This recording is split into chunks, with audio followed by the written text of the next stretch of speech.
बेटा आप लोगों को याद होगा हम लोग पढ़ रहे हैं fundamental of nursing. Fundamental of nursing का एक स्पेसिफाइड टॉपिक है जिसे हम ट्रैकेस्टोमी के नाम से जानते हैं।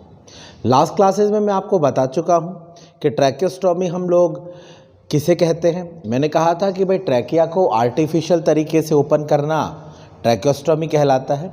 जनरली ट्रैकेस्टोमी करने की ज़रूरत क्यों आ रही है, तो हमने कहा था एयरवे मेंटेन करना है मोर देन 21 डेज़ और इन इमरजेंसी। भाई इमरजेंसी में अगर एयरवे मेंटेन करना है तो हम लोग ट्रैकेस्टोमी परफॉर्म कर सकते हैं, या लॉन्ग टाइम में अगर एयरवे मेंटेन करना है, और मैंने बताया भी था मोर देन 21 डेज़ जैसे WHO रिलेटेड गाइडलाइन है, और यहाँ पर हम लोग 21 दिन से ज़्यादा अगर आर्टिफिशियल एयरवे ओपन रखना है तो भी ट्रैकेस्टोमी करेंगे। इंडिकेशंस बता चुका था, लैरिंजियल कैंसर, लैरिंजियल ट्यूमर, अपर एयरवे ऑब्स्ट्रक्शन।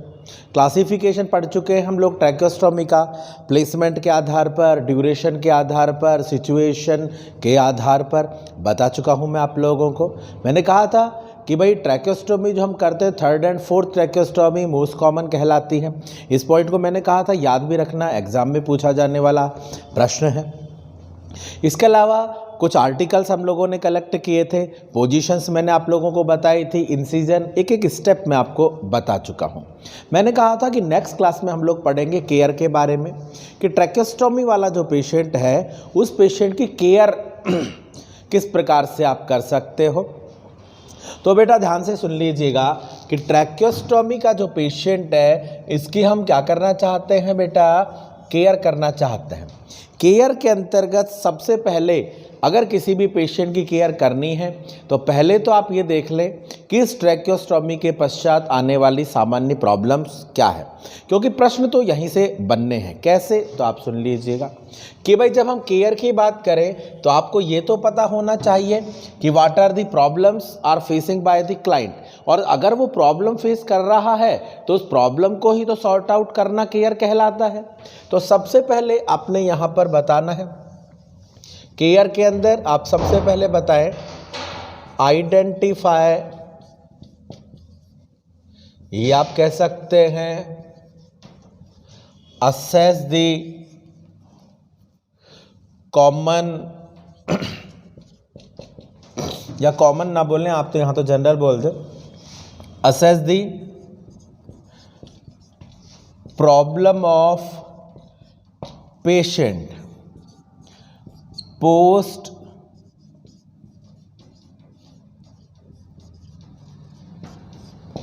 ट्रैकियोस्टोमी, कि ट्रैकियोस्टोमी के बाद में आने वाली जो कॉमन प्रॉब्लम्स हैं उन कॉमन प्रॉब्लम्स को सबसे पहले बेटा आपने असेस करना है। आपने पता करना है कि पेशेंट को सामान्य समस्याएं क्या आ सकती है, किसके पश्चात बेटा, ट्रैकियोस्टोमी के पश्चात। तो सबसे पहले देखो ये हमने एक तरीके से हमारा ऑब्जेक्टिव लिख दिया है कि हम ये पता करेंगे या हम ये असेसमेंट करेंगे कि पेशेंट को कॉमन प्रॉब्लम्स कौन कौन सी हो सकती है, किसके पश्चात, पोस्ट का मतलब बाद में, किसके बाद में। हाँ, तो यहाँ पर सबसे पहले आपने बताना है कि patient is unable to speak.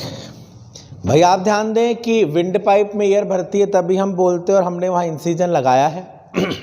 तो यहां पर ये कह रहे हैं कि पेशेंट जो है, पेशेंट की सबसे बड़ी जो प्रॉब्लम है वो प्रॉब्लम यहां कौन सी है कि पेशेंट क्या नहीं कर पा रहा है बेटा, बोल नहीं पा रहा है। ध्यान से सुन लीजिएगा, यहां पर कह रहे हैं कि पेशेंट क्या नहीं कर पा रहा है, बोल नहीं पा रहा है। और एग्जामिनर अब एक प्रश्न आपको यहां से कहेगा कि what is the most common problem observe by the nurse post tracheostomy, कि ट्रैकियोस्टोमी के बाद में मोस्ट कॉमन प्रॉब्लम नर्स कौन सी ऑब्जर्वेशन करेगी। तो सीधा सीधा आपने बोलना है कि पेशेंट बोल नहीं पाएगा। इसके आगे आप ब्रैकेट में लिख सकते हैं this is most common problem post tracheostomy, कि ट्रैकियोस्टॉमी के बाद में आने वाली मोस्ट कॉमन प्रॉब्लम अगर आपको पूछी जाती है तो क्या बोलेंगे? Patient is unable to speak. ये प्रश्न है भैया, मैंने आपको दोनों तरीके से बता दिया है। अब दूसरा तरीका, एग्जामिनर आपको ये भी कह सकता है कि what is the observe by the nurse just after tracheostomy, कि ट्रैकियोस्टॉमी के बाद नर्स क्या ऑब्जर्व करती है?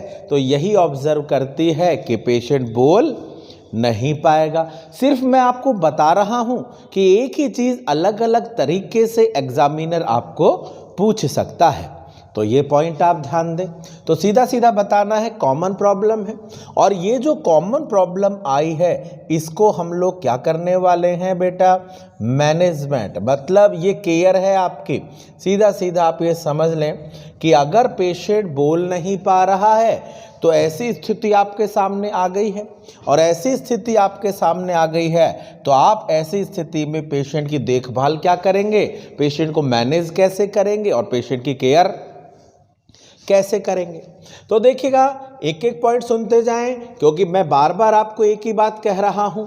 हर लाइन में प्रश्न पूछे जाते हैं और हर लाइन में जो प्रश्न हैं उन्हें ही आपने सॉल्व करना है। सबसे पहले केयर की अगर हम बात करें तो आपने यहां बताना है कि provide the call bell to the patient.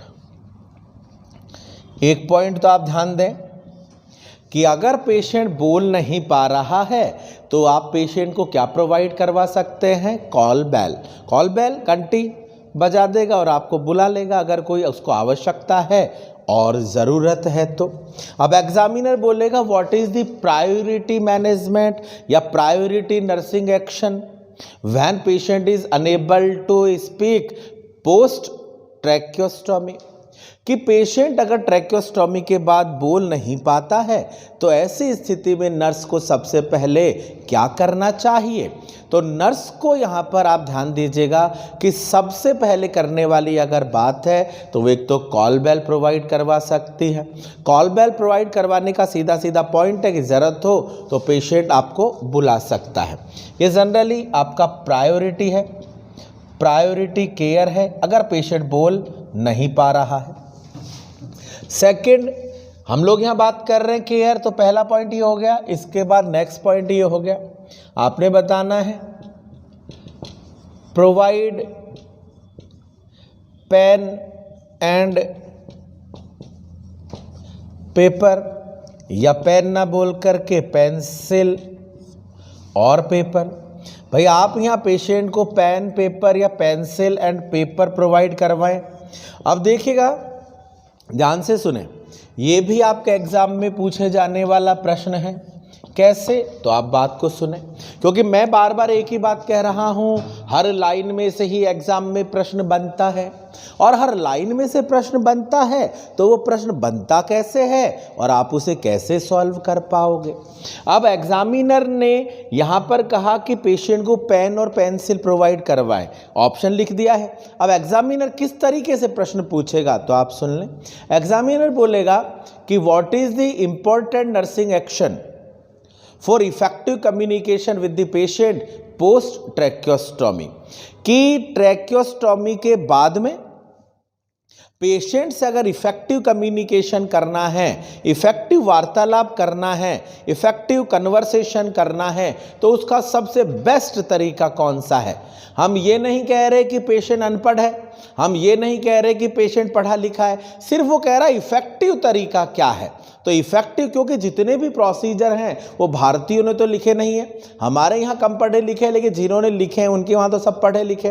तो उन्होंने यहाँ पर यही कहा पेंसिल पेपर अरेंज करवाएं। क्यों? तो आप कह सकते हो, ब्रैकेट में लिख लेना, this is most effective method of communication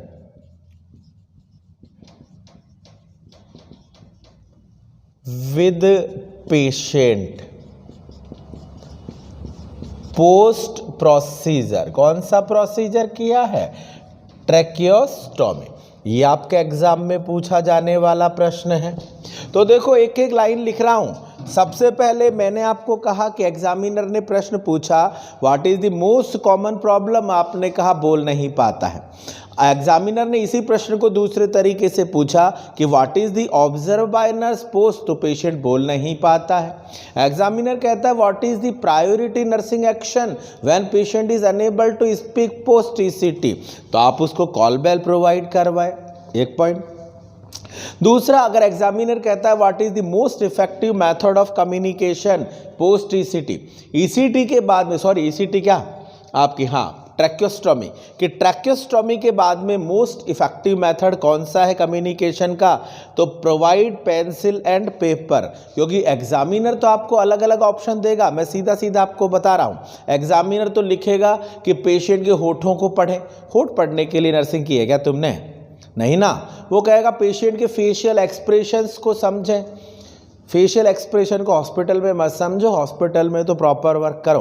तो देखो बेटा ध्यान दे, ऑप्शंस अलग अलग तरीके से हो सकते हैं, ऑप्शंस बदले जा सकते हैं, लेकिन अगर आपको एक्यूरेसी पता है कि हमें तो ये करना है, तो यही आपने बताना है। चलें साहब, यहाँ तक बता सकते हैं। तो ये प्रॉपर पॉइंट आप ध्यान दें। इसके बाद देखिएगा नेक्स्ट पॉइंट पर हम लोग बात करेंगे। भाई सबसे पहली प्रॉब्लम हम लोगों ने आइडेंटिफाई कर ली है, और सबसे पहली प्रॉब्लम जो बेटा हम लोगों ने आइडेंटिफाई की है वो पेशेंट बोल नहीं पा रहा है। फिर भी एक प्रश्न और लिखूंगा आपको यहाँ पर, what is the instruction given by nurse to the patient post tracheostomy when patient want to speak one word। देखो बेटा ध्यान से सुन लीजिएगा। पहले हमने कहा कि पेशेंट बोल नहीं पाता, कॉल बेल दे दी। हमने कहा कि पेशेंट से अगर अच्छे तरीके से वार्तालाप करना है, कम्युनिकेशन करना है, तो पेंसिल पेपर प्रोवाइड करवाएं। लेकिन आप फिर भी देख लीजिए एग्जामिनर किस तरीके से आपकी परीक्षा ले रहा है। वो कह रहा है नहीं, चाहे बोल नहीं पा रहा, लेकिन वो एक शब्द तो बोलना चाहता है।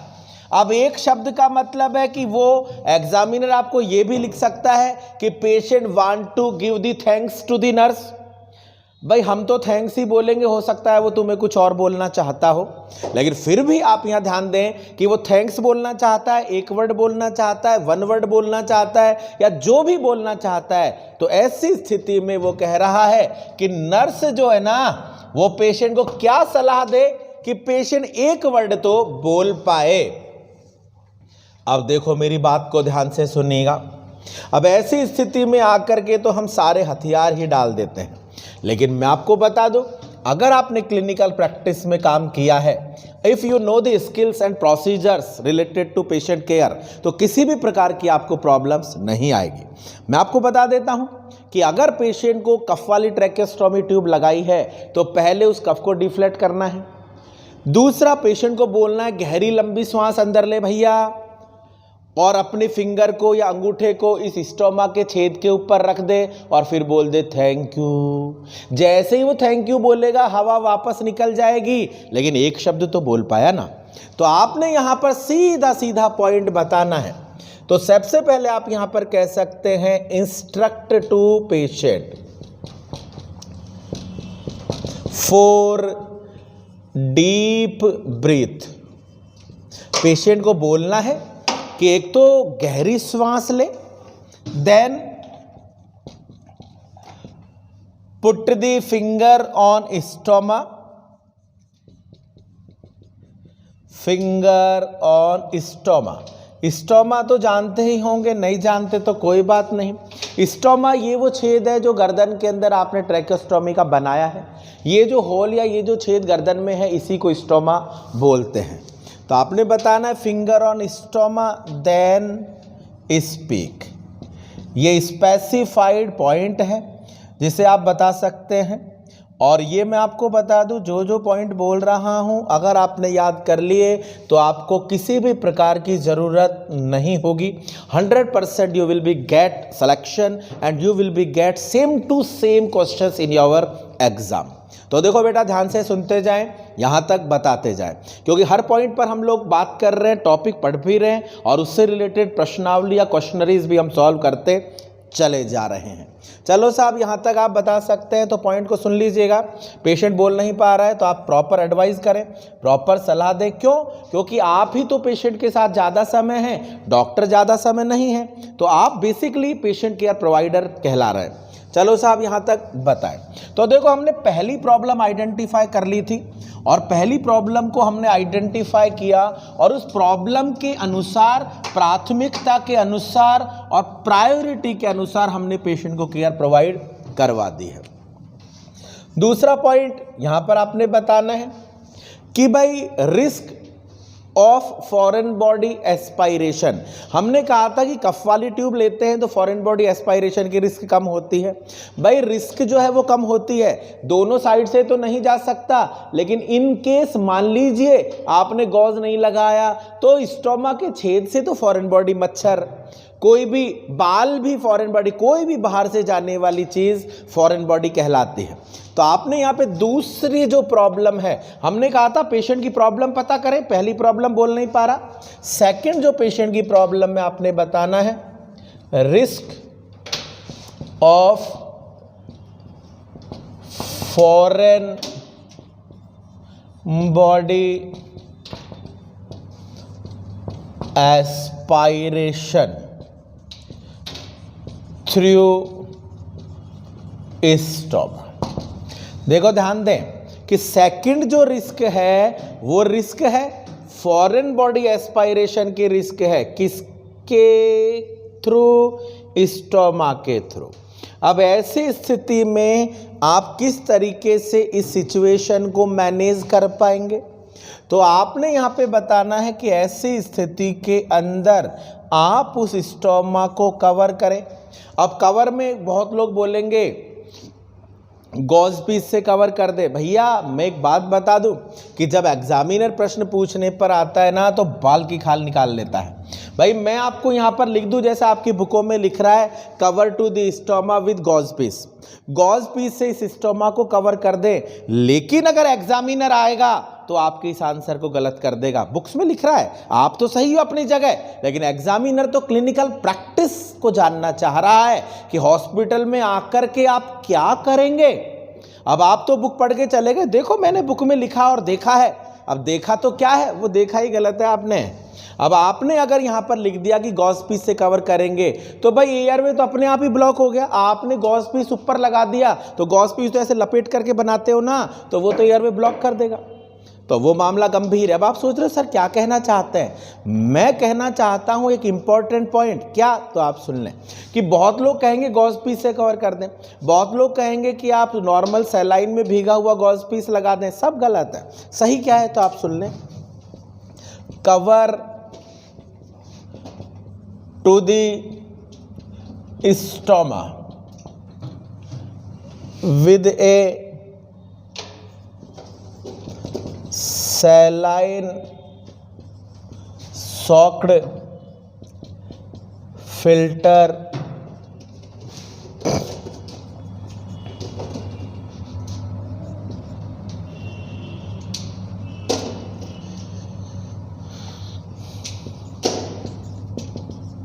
Gauge piece. अब इसमें बहुत से पॉइंट है, बता देता हूं कि या तो एग्जामिनर सिर्फ आपको बोलेगा cover to the stoma with gauze piece, तो ये गलत हो जाएगा। एग्जामिनर आपको बोलेगा cover to the stoma with only gauze piece ना लिख करके वो सैलाइन गॉज पीस लिख देगा। लेकिन चीज इसमें महत्वपूर्ण क्या है जहां पर एग्जामिनर आपकी टांग खींचता है? क्या ये है? एक तो बेटा ये गॉज पीस कैसा होना चाहिए? फिल्टर, जालीदार होना चाहिए। मतलब आप सिर्फ एक कवरिंग लगाएं जिससे कि कम से कम एयर तो अंदर जा पाए, और वो कैसे? फिल्टर होकर के जा पाए। एक तो एरिया कवर रहेगा तो फॉरेन बॉडी जाएगी नहीं, और एयर भी प्रॉपर आती रहेगी। तो ये इसमें सबसे इंपॉर्टेंट चीज है। और इसके अलावा कि सैलाइन मतलब नॉर्मल सैलाइन में भीगा और निचोड़ा हुआ होना चाहिए, जिससे ह्यूमिडिफाई एयर अंदर जाएगी। तो आप चीज को समझ लें कि हम क्या कर रहे हैं और क्यों कर रहे हैं। तो आप बताएं कि आप उस स्टोमा को कवर करेंगे एक नॉर्मल सैलाइन में भीगे और निचोड़े हुए जालीदार गॉज पीस से आप उसको कवर कर दें, जिससे ह्यूमिडिफाई ऑक्सीजन प्रोवाइड करवाई जा सके, जिससे पेशेंट को ऑक्सीजन ह्यूमिडिफाई तो जा रही है और साथ में फॉरेन बॉडी एस्पायरेशन की रिस्क भी क्या होगी? कम होगी। तो इस पॉइंट को ध्यान दें, ये आपका यहाँ पर प्रायोरिटी कहलाएगा। कि मान लो एग्जामिनर आपको बोले कि what is the priority nursing action to reduce the risk of foreign body aspiration through the stoma of tracheostomy, कि ट्रैकियोस्टोमी के स्टोमा से फॉरेन बॉडी एस्पायरेशन की रिस्क को कम करना या रिस्क को रोकना चाहते हैं तो बताओ। तो सीधा सीधा आप इसको कह सकते हैं। चलें साहब, यहाँ तक ध्यान दें। इसके अलावा आगे आपने बताना है नेक्स्ट पॉइंट। भाई ये हम बात कर रहे हैं पेशेंट और पेशेंट केयर रिलेटेड। अब आपने जनरल तो पेशेंट की देखभाल कर ही दी है। इसके अंतर्गत आपने 2 प्रॉब्लम्स कर ली, पेशेंट बोल नहीं पा रहा और ये बताओ। इसके अलावा इसी में एक दूसरा पॉइंट और आप लिख दें कि अगर पेशेंट मेल क्लाइंट है, मेल मतलब पेशेंट अगर मेल है, आदमी है, बॉय है, लड़का है, तो ऐसी स्थिति में आपको पता है शेव वगैरह बढ़ जाती है। और इन केस वो गलती से शेविंग कर रहे हैं और बाल भी अगर स्टोमा में चले गया तो फॉरेन बॉडी की तरह काम करेगा। तो यहाँ पर आप पेशेंट को सलाह दे सकते हैं कि जब भी शेविंग वगैरह करे तो मिरर कांच के सामने खड़े होकर करे, जिससे कि हेयर के as a foreign body aspiration की रिस्क को भी कम किया जा सके। तो सेकेंड पॉइंट आप उसमें लिख लेना, instruct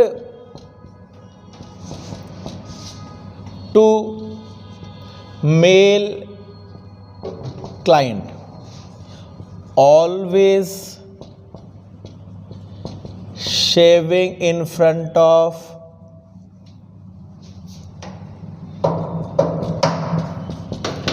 mirror to reduce risk of foreign body aspiration as hair. भाई जो बाल है ना वो फॉरेन बॉडी एस्पायरेशन का कारण बन सकता है, और अगर हम कांच के सामने खड़े होकर के शेव बनाते हैं तो ऐसी स्थिति में वो जो रिस्क है वो भी क्या हो जाती है बेटा? कम हो जाती है। तो ये हम बात कर रहे हैं प्रॉपर केयर। इसके अलावा नेक्स्ट केयर की बात करें, और नेक्स्ट केयर की अगर हम बात कर रहे हैं तो आपने यहाँ बताना है provide the psychological support. Patient को कैसा सपोर्ट प्रोवाइड करवाना है? साइकोलॉजिकल। अब आप कह रहे हो कि साइकोलॉजिकल सपोर्ट प्रोवाइड करवाने की ज़रूरत क्या आ रही है? साइकोलॉजिकल सपोर्ट प्रोवाइड करवाने से क्या फ़ायदा होगा? कि पहले तो आप ये ध्यान दें कि साइकोलॉजिकल सपोर्ट प्रोवाइड क्यों करवा रहे हैं। एग्जामिनर आपको कह सकता है कि what is the reason nurse should provide the psychological support post tracheostomy, कि ट्रैकियोस्टोमी के बाद में पेशेंट को जो साइकोलॉजिकल सपोर्ट आप प्रोवाइड करवा रहे हो तो वो साइकोलॉजिकल सपोर्ट प्रोवाइड क्यों करवा रहे हो? तो आपने यहाँ पे बताना है कि provide psychological support due to disturbed body image, कि पेशेंट की बॉडी इमेज डिस्टर्ब हो गई है, पेशेंट को गर्दन के अंदर होल करके आपने इसको लगा दिया है, तो पेशेंट को कुछ अजीब सा इन्फिनिटी फील हो रही है, तो उससे आप साइकोलॉजिकल सपोर्ट प्रोवाइड करवा रहे हैं, जिससे कि पेशेंट के आप कह सकते हैं कि प्रॉपर रूप से वो इसके साथ एडजस्ट हो पाए, तो ये आप कह सकते हैं। इसके अलावा आपने यहाँ पर बताना है नेक्स्ट, और नेक्स्ट आप कह सकते हैं clean to the dressing as soon as. भाई ये प्रॉपर गाइडलाइन है कि आप पेशेंट जिसको कि आपने ड्रेसिंग वगैरह की है, तो ऐसी स्थिति में जैसे ही पेशेंट खांसी करता है और कफिंग करता है, तो वो जो ऊपर लगा हुआ गॉल्स है वो ख़राब हो जाएगा, स्पुटम आ जाएगा ना, तो ये ख़राब हो जाएगा, तो जितनी जल्दी हो उतनी जल्दी चेंज कर देते हैं। लेकिन सिर्फ यही है, क्योंकि सॉइल्ड गंदी होने के चांसेस बहुत ज़्यादा होते हैं, तो जितनी जल्दी हो उतनी जल्दी चेंज करें अगर पेशेंट को बार बार खांसी आ रही है।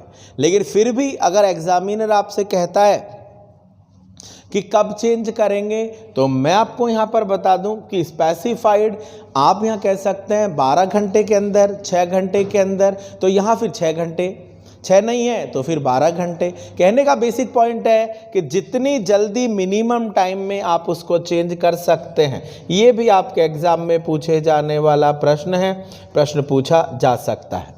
चलो साहब ये आप बताएं।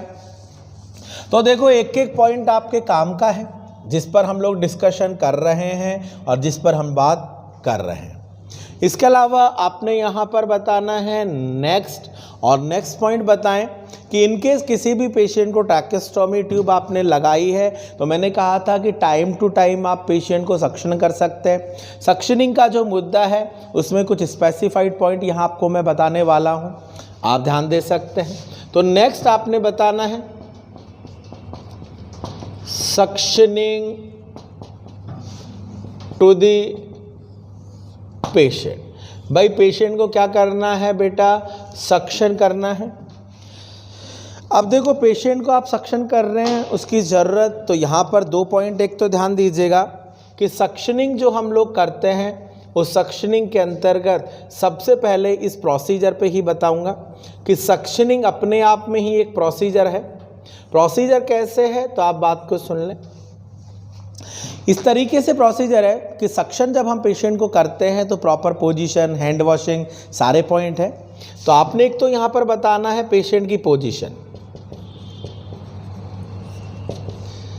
तो कौन सी पोजीशन यूज़ करेंगे सक्शन के लिए बेटा, सेमी फॉलर। इनकेस एग्जामिनर आपको कहता है कि what is the position are use for suctioning to the tracheostomy, तो सेमी फॉलर पोजीशन आप बोलिएगा।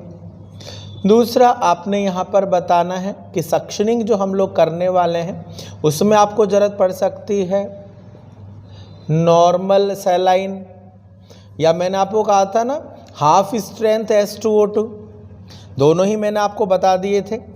हाफ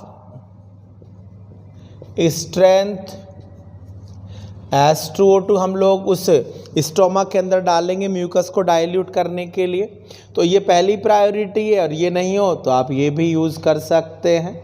चलो जी यहाँ आप ध्यान दें। इसके साथ साथ देखिएगा आगे हम लोग बात करेंगे नेक्स्ट, और नेक्स्ट अगर आप पॉइंट बताना चाहते हैं तो यहाँ पर जिसके लिए आप वेट कर रहे हैं वो आप ध्यान दें कि एक तो सक्शन का क्या बोलना है आपने, प्रेशर या टाइम बता दो पहले, टाइम ऑफ या ड्यूरेशन ऑफ सक्शन, टाइम बोल दो, या टाइम नहीं तो आप क्या बोल सकते हैं, ड्यूरेशन। टाइम और ड्यूरेशन बोले तो 5 से लेकर के 10 सेकंड आपने बोलना है। देखो बेटा ध्यान दे, 5 से लेकर 10 सेकंड जहाँ पर आपने बोलना है नोट मोर देन। भाई सक्शनिंग अगर हम करते हैं तो 10 सेकंड से ज़्यादा सक्शन ना करें। क्यों ना करें, तो आपने बताना है कि यहाँ पर पेशेंट को जो रिस्क होती है वो किसकी रिस्क होती है, हाइपोक्सिया की रिस्क होती है। या आप ये सब प्रश्न एग्जाम में आते हैं। एग्जामिनर पूछेगा नॉर्मल ड्यूरेशन ऑफ सक्शनिंग, ये आप बताएं। सक्शन कितने समय से ज़्यादा नहीं करना है, तो 10 सेकंड से ज़्यादा, ये एग्जाम में आता है। एग्जामिनर कहता है कि नर्स ने सक्शन 10 सेकंड की जगह 20 सेकंड कर दिया है, तो बताओ क्या होगा, हाइपोक्सिया होगा।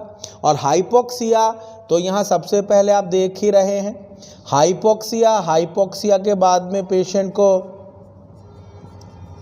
आर्रथमिया होगा, और तीसरी कंडीशन क्रिएट होगी कि पेशेंट को क्या हो सकता है, कार्डियक अरेस्ट हो सकता है। तो देखिएगा, ध्यान से सुने। अब कभी कभी एग्जामिनर सीधा सीधा यही बोल देता है, ये आप ध्यान दें, एग्जामिनर ने ये प्रश्न भी पूछा हुआ है, ये प्रश्न भी पूछा हुआ है। ये पांचों छह जो मैं लाइन लिख रहा हूँ ये सब आपके काम की है। बार बार आपको बता रहा हूँ कि अगर एग्जामिनर कहता है कि पेशेंट को सक्शन करना है तो कौन सा सॉल्यूशन, हाफ स्ट्रेंथ H2O2, ये नहीं हो तो नॉर्मल सैलाइन।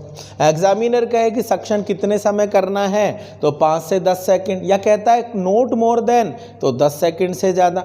एग्जामिनर कहता है कि एक्सीडेंटली, गलती से, दुर्घटनावश नर्स ने 20 सेकंड सक्शन कर दिया है, तो बताओ क्या हो सकता है। तो आप सीधा सीधा बोलेंगे हाइपोक्सिया हो सकता है। हाइपोक्सिया नहीं है, अरिथमिया हो सकता है। अरिथमिया नहीं है, कार्डियक अरेस्ट हो सकता है। तीनों हैं तो पहली प्रायोरिटी ये होगा। बात समझ में आ रही है? लेकिन मैं बता दूं, ये भी आ जाता है, ये भी आ जाता है, ये दोनों नहीं आते कई बार, तो सीधा सीधा आंसर कार्डियक अरेस्ट आएगा। ये आप बताएं। फिर भी मैं आपको बता दूं कि एग्जामिनर ऐसे पीछा नहीं छोड़ता है। कैसे नहीं छोड़ता? एक एक पॉइंट, क्योंकि सारे प्रश्न लिखाना तो संभव है नहीं। ये आप जरूर ध्यान दें, एक नोट लिखा देता हूं इसके रूप में शॉर्ट में, जो आपको बात समझ में आ जाएगी। एग्जामिनर कहेगा कि what is the expected by the nurse when she use deep suctioning to the client. तो आपने यहां पे बताना है कि if nurse perform deep suction, ध्यान दो, अगर नर्स डीप सक्शन परफॉर्म करती है then increase risk of bradycardia. ज़्यादातर लोग बोलेंगे हाइपरटेंशन, ज़्यादातर बोलेंगे हाइपोक्सिया। अरे भाई, एग्जामिनर इसीलिए तो एग्जामिनर है यार, ये तो अलग पॉइंट है, ये अपने आप में अलग है। एग्जामिनर कह रहा है डीप सक्शन अगर कर रही है तो डीप सक्शन करने पर बताइए पेशेंट को किस बात की रिस्क है। रिस्क है ब्रेडिकार्डिया की। वो रिस्क क्यों है? क्योंकि डीप सक्शन करने से वैगस नर्व स्टिमुलेट होती है, गहराई तक जाते हैं, और ऐसी स्थिति में अगर हम सक्शन करते हैं तो आपने यहां पर बताना है ब्रेडिकार्डिया की रिस्क है। और वो रिस्क भी क्यों है? तो आपने बताना है due to vagus nerve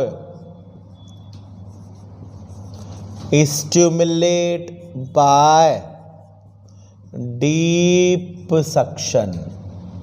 deep suction करने से, तो देख लो 10 प्रश्न तो बता चुका हूं आपको सक्शनिंग के ही।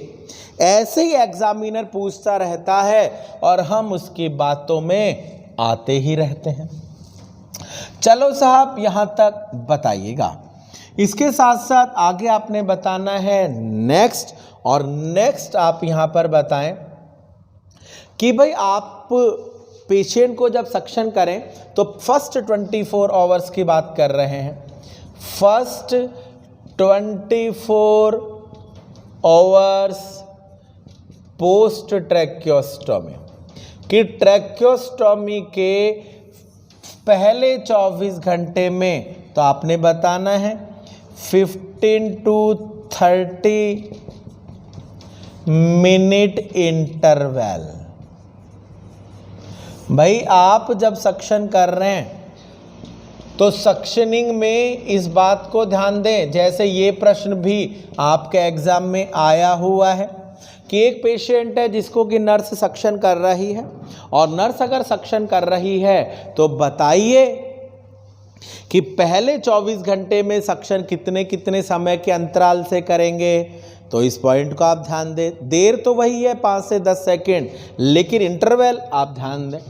आगे आपने बताना है नेक्स्ट,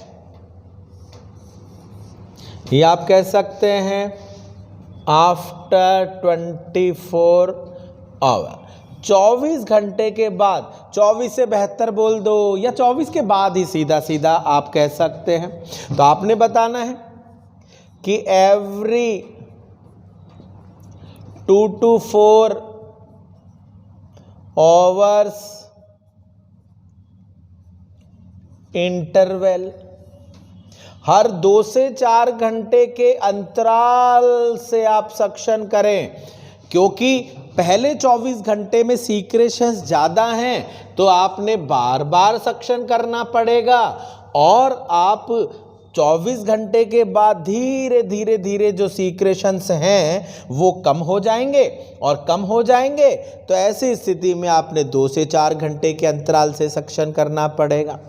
इसके बाद नेक्स्ट पॉइंट सुन लें, या आप कह सकते हो इफ नीड ऑफ पेशेंट। अब बेटा मैं एक बहुत गंभीर स्पेसिफाइड चीज आपको बता रहा हूं जो पूरे भारत में आपको कोई नहीं बताएगा। अब देखो मेरी बात सुन लीजिएगा, लेकिन एग्जाम में जब आती है तो फिर सब मुंह ताकते रहते हैं। कैसे? तो अब आप सुन लें, आपके सामने 15 मिनट से 30 मिनट का अंतराल, जब वो 24 घंटे पूछ रहा है, 24 घंटे के बाद पूछ रहा है तो 2 से 4 घंटे का अंतराल। लेकिन एग्जामिनर आपको यहाँ पर अब प्रश्न पूछ रहा है, इसी के नीचे लिखना, वो कह रहा है what is the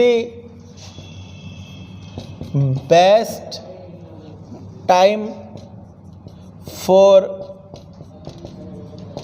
suctioning post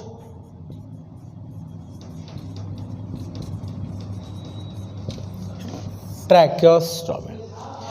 examiner आपको कह रहा है कि सबसे बेस्ट समय क्या है सक्शन करने का।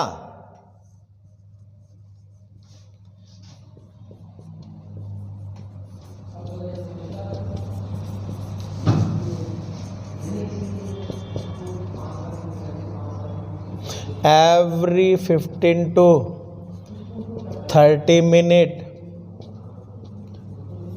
interval,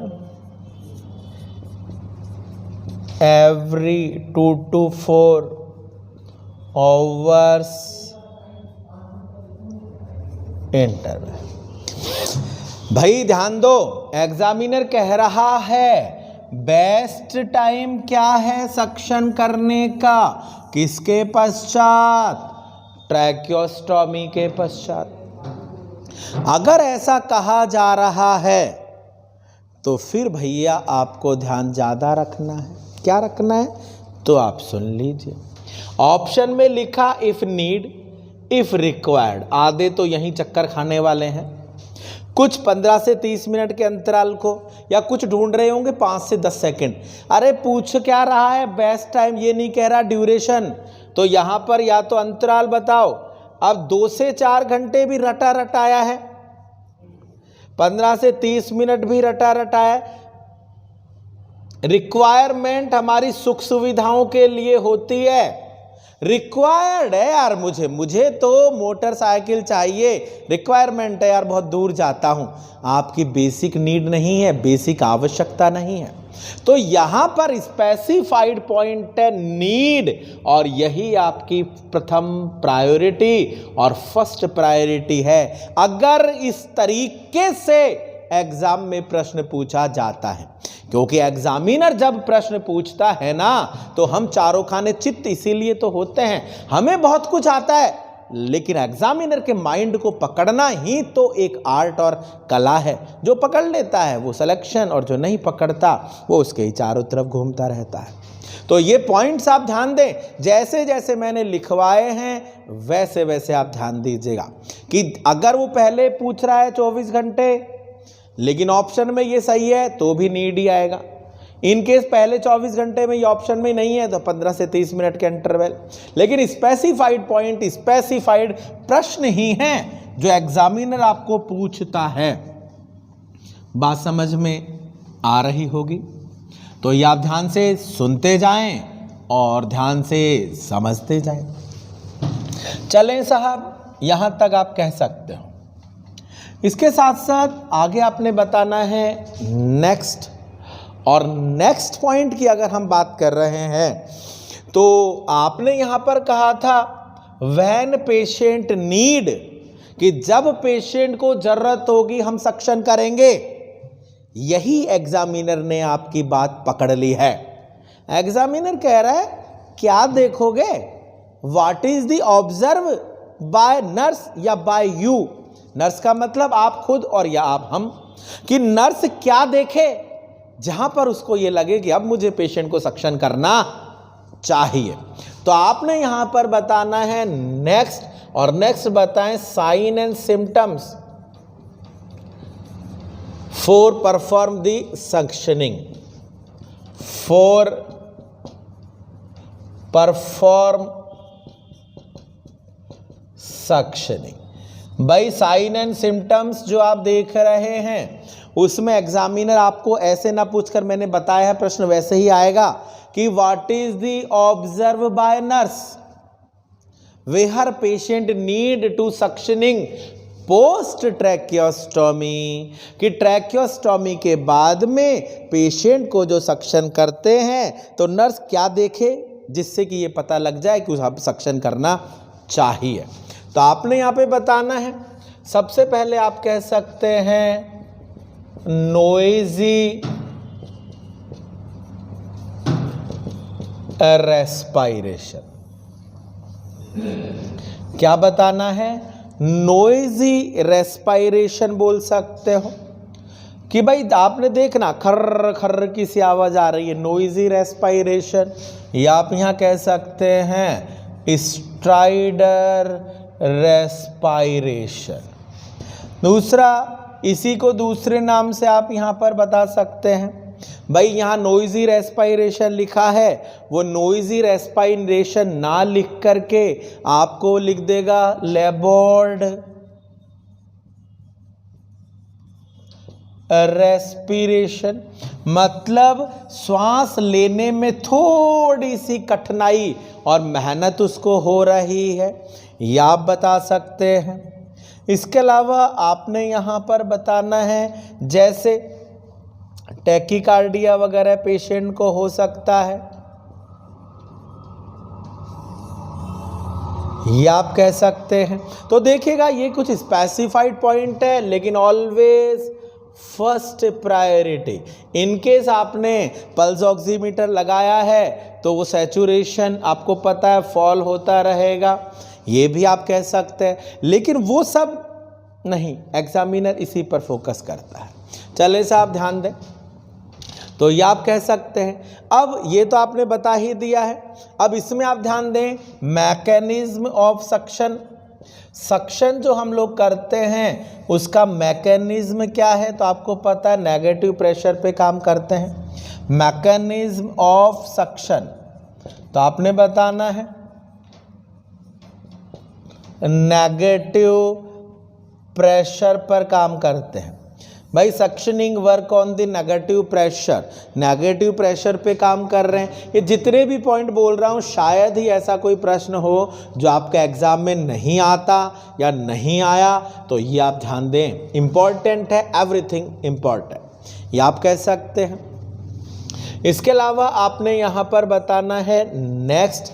अब एग्जामिनर आपको यहाँ पर इतने पॉइंट तो आपको बता दिए हैं। नेक्स्ट पॉइंट आपने बताना है सक्शन प्रेशर। भाई सक्शन अगर हम पेशेंट को कर रहे हैं तो सक्शनिंग प्रेशर जनरली आप लोग पीडियाट्रिक्स वगैरह में पढ़ते हैं तो सक्शनिंग प्रेशर के अंतर्गत आप लोगों ने पढ़ा होगा कि भाई 40 से 60 जो है प्रीमेच्योर में, 60 से 80 फुल टर्म बेबी में होता है, 80 से 100 इन्फेंट में होता है, और वहाँ लिख रहा है इससे ज़्यादा नहीं करते हैं। हमारी तो कहानी उससे आगे शुरू होती है। तो आपने यहाँ पे बताना है भाई एडल्ट, और एडल्ट में अगर हम कहते हैं तो 100 से 120 mm ऑफ Hg, ये आपका सक्शन प्रेशर है। और आपने बताना है, ये बहुत ही महत्वपूर्ण है और आपके एग्जाम्स में पूछा जाता है। और मैं आपको बता दूं कि ये जो सक्शन प्रेशर है इसको हम बढ़ा सकते हैं। कितना बढ़ा सकते हैं? It can be increase up to 150 mm of Hg if secretion are very thick.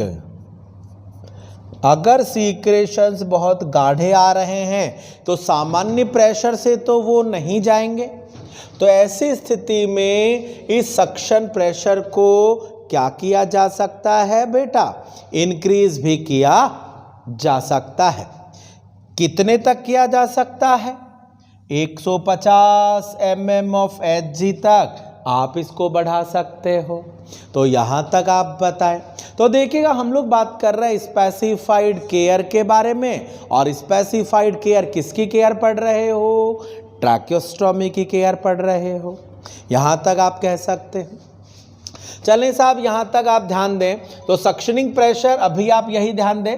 इसके अलावा जो सक्शनिंग प्रेशर रिलेटेड और स्पेसिफाइड पॉइंट है, मैं आपको जब एंडोट्रैकियल ट्यूब इंट्यूबेशन पढ़ाऊंगा तब हम उसके ऊपर चर्चा करेंगे। चलो साहब, यहाँ तक बताएं। इसके अलावा मैं 2-3 पॉइंट और बोल देता हूँ, क्योंकि सक्शनिंग तो अपने आप में टॉपिक की जान है। कैसे? आप जब सक्शन कैथेटर को इंसर्ट करते हैं तो सक्शन कैथेटर वहीं तक इंसर्ट करें जहाँ पर रुकावट आने लग गई है, जहाँ पर रेसिस्टेंस मिलने लग गया है सक्शन कैथेटर को। सक्शन कैथेटर जब निकालें तो रोटेट करके निकालें। जब रिमूव हम लोग करते हैं, ये भी आपका स्किल रिलेटेड पॉइंट है जो आपको पता होना चाहिए। इसके अलावा सक्शनिंग मशीन को ऑन ही तब करें जब आप सक्शन कैथेटर को बाहर निकाल रहे हो, जिससे पेशेंट को सक्शनिंग के दौरान अरिदमिया या हाइपोक्सिया की कंडीशन से बचाया जा सकता है। तो और अनलिमिटेड क्वेश्चंस, अनलिमिटेड प्रश्न जो आपको यहाँ से पूछे जा सकते हैं। जो भी बोल रहा हूँ प्रॉपर फोकस करें। चलो साहब, यहाँ तक बताएं। इसके अलावा आपने बताना है कि सक्शनिंग अगर आपने पेशेंट को की है और सक्शनिंग के दौरान अगर कोई कॉम्प्लिकेशन होता है, हाइपोक्सिया होता है, तो आप उस प्रोसीजर को रोकें और रोकने के बाद पेशेंट को हाइपरवेंटिलेट करें। तो आप यहाँ पर इस पॉइंट को स्पेसिफाइड और नोट डाउन कर सकते हैं। तो आप यहाँ बताएं, दोनों पॉइंट ध्यान देना है कि भाई before perform suctioning, before perform suctioning hyperventilate to the patient, या सीधा सीधा बोल दो provide 100% oxygen to the patient. क्यों? तो आपको पता है कि जब हम सक्शन करते हैं, भाई आपको ये पता होना चाहिए कि जब हम सक्शन करते हैं तो सक्शनिंग के साथ में ऑक्सीजन भी तो बाहर जाएगी। इसलिए हम लोग आप जैसे जानलेवा नर्स कंपाउंडर से पेशेंट को बचाने के लिए पहले ही थोड़ी सी मात्रा में ऑक्सीजन दे देते हैं, जिससे इनकेस गलती से आप अगर 15-20 सेकंड तक भी जाएं तो पेशेंट को फर्दर होने वाले कॉम्प्लिकेशन से पेशेंट को बचाया जा सके। बात समझ में आ रही है? तो ये पॉइंट आप ध्यान दें, स्पेसिफिक एक एक पॉइंट आपको बता रहा हूं। तो ये आप कह सकते हैं। इसके अलावा दूसरा पॉइंट आप लिख लें कि भाई if nurse observe patient is restless during suction. कि मान लीजिए आप पेशेंट को सक्शन कर रहे हैं और पेशेंट को सक्शनिंग के दौरान अगर आपने देखा कि पेशेंट रेस्टलेसनेस हो गया है, तो आपको पता है कि restlessness is the early indicator of hypoxia. तो यहां सीधा सीधा आप ये समझ लीजिएगा कि पेशेंट को हाइपोक्सिया की कंडीशन क्रिएट हो गई है। और अगर हाइपोक्सिया की कंडीशन क्रिएट हो गई है तो यहां पर नर्सिंग एक्शन, एग्जामिनर यही बोलेगा, what is the priority nursing action when a nurse observe the restlessness during suctioning to the client during या पोस्ट ट्रैकियोस्टोमी। तो ये आप ध्यान दें, सबसे पहले आपने बोलना है स्टॉप द सक्शनिंग। सक्शनिंग को सबसे पहले स्टॉप करें। दूसरा आपने बताना है रिमूव या बोल दो withdrawal suction catheter. Suction catheter को वहां से रिमूव कर दें और विड्रॉल कर लें। देन हाइपर वेंटिलेटेड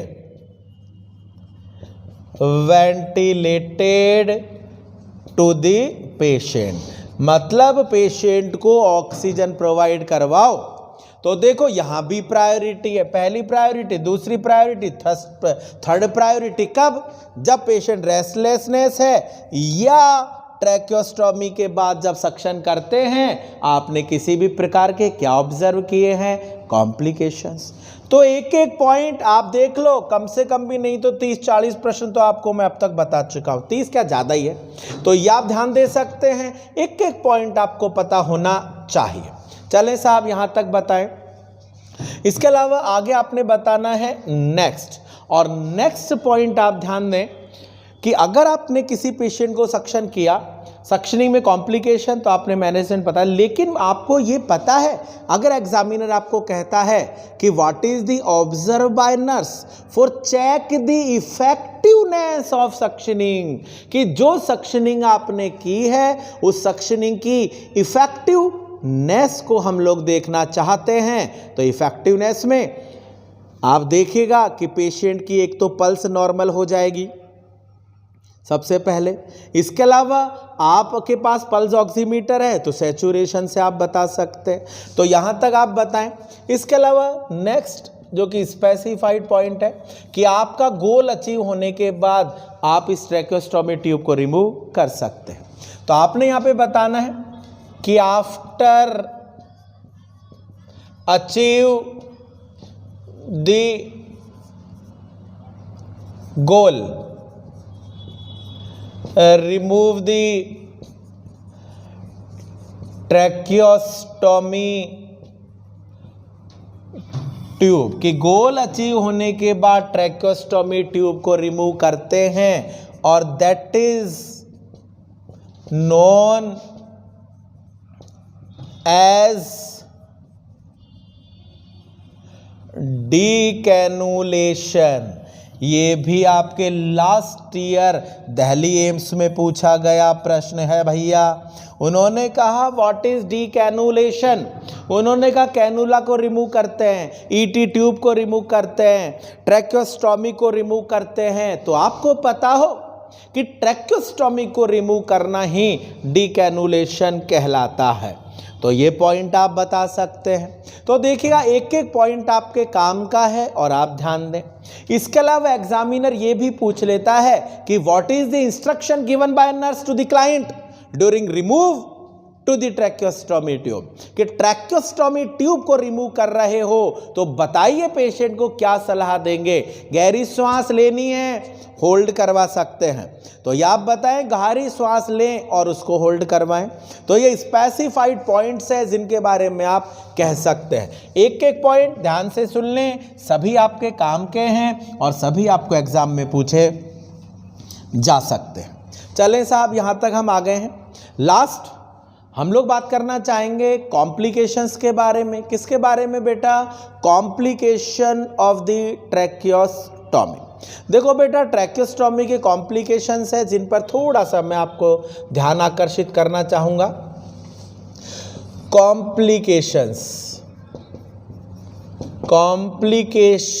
ऑफ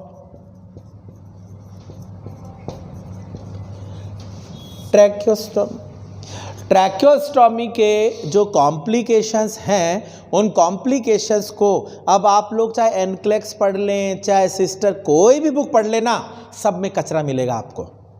अब आप कह रहे हो सर कचरा बोल रहे हैं, हाँ कचरा इसलिए बोल रहा हूँ कि वो आपके काम का नहीं है। एग्जाम में आता कैसे है वो मैं आपको बता देता हूँ, और देख लेना जिन्होंने एग्जाम दिए हैं वो इस बात से पूरे तरीके से सहमत है। तो आप ध्यान से सुने, कॉम्प्लिकेशन जो एग्जामिनर आपको पूछेगा वो ऐसे ना पूछकर वो आपसे पूछेगा क्या, तो आप सुने, ड्यूरिंग प्रोसीजर।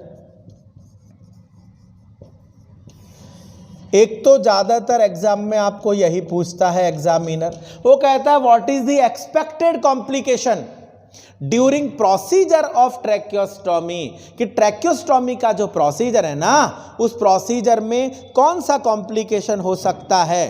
तो आपने सीधा सीधा सबसे पहली प्राथमिकता आप बताओ, फर्स्ट प्रायोरिटी है ये, क्योंकि ऑप्शन में तो सारे ही आएंगे। तो सबसे पहले आपने बोलना है लैरिंजियल नर्व इंजरी, जो कि आपकी फर्स्ट प्रायोरिटी है।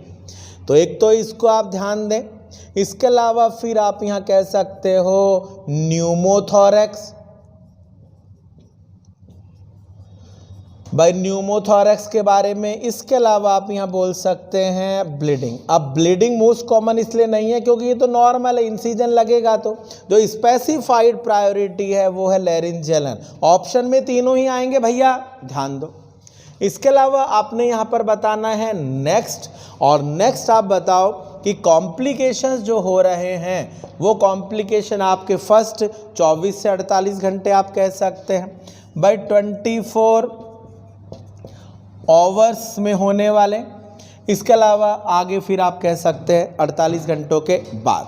अब देखिएगा, ध्यान से सुन लें कि 24 आवर्स में जो होने वाले कॉम्प्लिकेशंस हैं उनके अंतर्गत एक तो आप कह सकते हैं डिसलॉक्ड हो सकती है आपकी ट्यूब, और ट्यूब में क्या हो सकता है बेटा, स्टेनोसिस हो सकता है। तो आप बताएं, अब डिसलॉक्ड हो सकती है, स्टेनोसिस हो सकता है। इसके अलावा आप कह सकते हैं आफ्टर 72 आवर, भाई 24 से 72 घंटे तक सब सेम होंगे। इसके बाद आपने बताना है ट्रैकियो मलेशिया,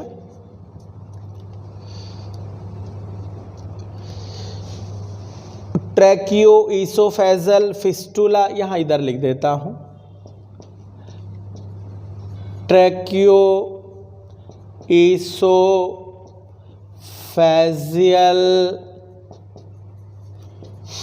फिस्टुला बन सकता है। और इसके अलावा आपने यहाँ बताना है एबनॉर्मल ब्लीडिंग पेशेंट को हो सकती है। देखो बेटा, ध्यान से सुन लें, ये मैंने एक आपको पूरी सारणी सी बना दी है जिसमें आपका एक तो मुख्य रूप से फोकस होना चाहिए लैरिंजियल नर्व इंजरी, इसको मत भूलना, इंपॉर्टेंट है, मैंने लिख दिया है। इसके अलावा आपको पूछे जाने वाले हैं ये 2 प्रश्न। कैसे, तो आप बात को सुनते जाएं। भाई आप यहाँ पर ध्यान दें, भाई इनके अंदर तो यहाँ तो आपका कोई बेसिक रोल है ही नहीं। आपका रोल है जब आप पेशेंट की केयर कर रहे हैं, मतलब 24 से 72 घंटे के दौरान। अब अगर आपको यहाँ सीधा सीधा पूछा जाए डिसलॉक्ड हो गई है और डिसलॉक्ड हो गई है, तो ऐसी स्थिति में नर्सिंग मैनेजमेंट, ये प्रश्न आता है आपके एग्जाम में, इस पॉइंट को आप ध्यान दें। एग्जामिनर आपको सीधा सीधा बोलता है, बात सुन लेना, मैं बात कर रहा हूं कॉम्प्लिकेशन, और कॉम्प्लिकेशन है 24 से लेकर के 72 घंटे। आप कह सकते हैं कि 24 से 72 घंटे के दौरान या तो वो डिसलॉक्ड हो जाएगी या उसमें रुकावट हो जाएगी। रुकावट क्यों, सीक्रेशंस ज़्यादा आएंगे, सक्शन आप नहीं कर पाएँ, तो ऐसा आप बताएं। तो अगर वो ट्यूब डिसलॉक्ड हो गई है, डिसलॉक्ड मतलब डिस्प्लेसमेंट हो गया है, तो ऐसी स्थिति में आप क्या करोगे? तो सबसे पहला पॉइंट आप बताएं, प्रोवाइड रोज पोजीशन। लिखाया था मैंने आपको, रोज पोजीशन से आपकी जो गर्दन हेड है वो हाइपर एक्सटेंशन होगा, हो सकता है कि कुछ समय के लिए ओपन हो जाए एयर में। दूसरा आपने यहां पर बताना है ग्रैस्पिंग द सूचर्स। ज्यादातर एग्जाम में ये आता है, बताऊंगा अभी कैसे आता है। मैं लिखवा रहा हूं प्रायोरिटी के आधार पर कि मान लो एग्जामिनर ये लिखे तो पहली प्रायोरिटी, ये लिखे तो सेकंड प्रायोरिटी। ज़्यादातर होता है ये रोज पोजीशन ना दे करके ग्रैस्पिंग। मैंने आपको कहा था कि जो ट्यूब लगाते हैं उसके दोनों साइड एक एक टाँका लगाते हैं, जो टाँके लगाए उनको होल्ड कर लेना और पकड़ लेना ही क्या कहलाता है? ग्रैस्पिंग दी सूचर्स, ये आप कह सकते हैं। इसके अलावा भूलना मत, मैंने एक आर्टिकल पेशेंट के पास रखवाया था, और इसके अलावा मैंने आपको कहा था कि पेशेंट जिसको कि आप ट्यूब लगाई है आप लोगों ने, उसमें ट्रैकियल डायलेटर का भी यूज ले सकते हैं। यूज ट्रैकियल डायलेटर, भाई ट्रैकियल डायलेटर का यूज करो, ट्रैकियल डायलेटर का यूज कर सकते हैं। इसके बाद आप यूज करें यूज ऑब्ट्यूरेटर, ऑब्ट्यूरेटर का यूज करो, और फिर भी काम ना बने then you should inform to the emergency. भाई मैं आपको एक प्राथमिकता बता रहा हूं कि पहले पोजीशन दो, सूचर जो गर्दन में दोनों साइड बांधे हैं उन्हें आप होल्ड कर लें। इसके अलावा मैंने कहा डायलेटर का यूज लें जिससे कि कुछ समय एयरवे ओपन हो। ऑब्ट्यूरेटर का यूज करें, ट्यूब डालने का प्रयास कर सकते हैं, नहीं काम बने तो इमरजेंसी टीम को कॉल किया जा सकता है। तो स्पेसिफाइड है, एक एक प्रायोरिटी है जो मैंने आपको बता दी है, फर्स्ट प्रायोरिटी, सेकंड, थर्ड और फोर्थ। ज़्यादातर ये आता नहीं है इसलिए आंसर ये पूछा जाता है, तो ये आप कह सकते हैं। इसके अलावा जो स्टेनोसिस है उसके बारे में हम लोग चर्चा कर सकते हैं। भाई स्टेनोसिस का मतलब है कि वो जो ट्यूब है ना वो आपकी ब्लॉक हो गई है। अब ट्यूब अगर ब्लॉक हो गई है तो उसके बारे में थोड़ा सा आप देख लें बेटा। भाई ट्यूब अगर हमारी ब्लॉक होती है तो ऐसी स्थिति में हम लोग क्या कर सकते हैं, या ये देख लें कि जो हमारी ट्यूब है वो ब्लॉक किन कारणों से हो रही है, और यहाँ तक आप बता सकते हैं। चलिए साहब यहाँ तक हम ध्यान दे रहे हैं। इसके अलावा 2-3 पॉइंट मैं आपको स्पेसिफाइड और बता देता हूँ। भाई जैसे ब्लॉक मैंने आपको कहा कि ट्यूब जो ब्लॉक हो जाती है ना वहाँ से भी प्रश्न आ जाते हैं, उनको भी आप प्रॉपर फोकस कर सकते हैं। स्टेनोसिस, स्टेनोसिस बोल दो या ट्यूब हमारी क्या हो गई है बेटा? ब्लॉक हो गई है। बेसिक कारण क्या है ट्यूब को ब्लॉक होने का? तो एक्सेसिव सीक्रेशंस है बेटा, एक्सेसिव सीक्रेशंस। अगर एक्सेसिव सीक्रेशंस आ रहे हैं तो आप यहां पर क्या कर सकते हैं?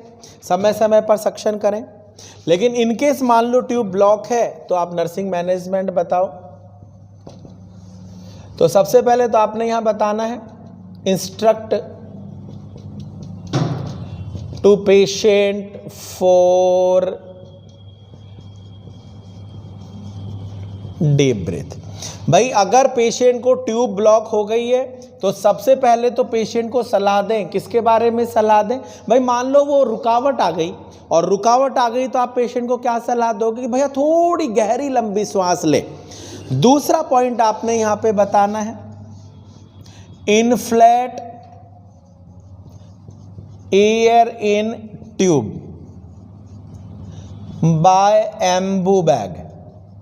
एम्बू बैग की सहायता से एयर इन्फ्लेट करें जिससे कि ऑक्सीजन भी जाएगी, और उसके बाद पेशेंट को आप पुनः क्या कर सकते हो? सक्शन कर सकते हैं। तो ये पहली प्रायोरिटी है, ये सेकंड प्रायोरिटी है, और ये आपकी थर्ड प्रायोरिटी है।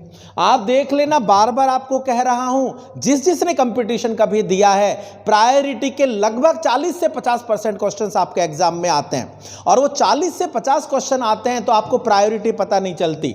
एग्जाम में मान लो instruct to the patient for deep breath नहीं आया, तो आंसर हो जाएगा इन्फ्लेट द एयर। और ये भी आंसर नहीं आया तो आंसर हो जाएगा ये। लेकिन अगर तीनों आ गए हैं तो आंसर वही होगा जो मैंने सबसे पहले बताया था। यही तो कंफ्यूजन है कि सारे के सारे आ जाएंगे तो आंसर क्या दोगे। तो इसी तरीके से प्रायोरिटीज आपने बतानी है। तो ये आप कह सकते हैं। तो बेसिक कॉम्प्लिकेशंस तो यही हैं।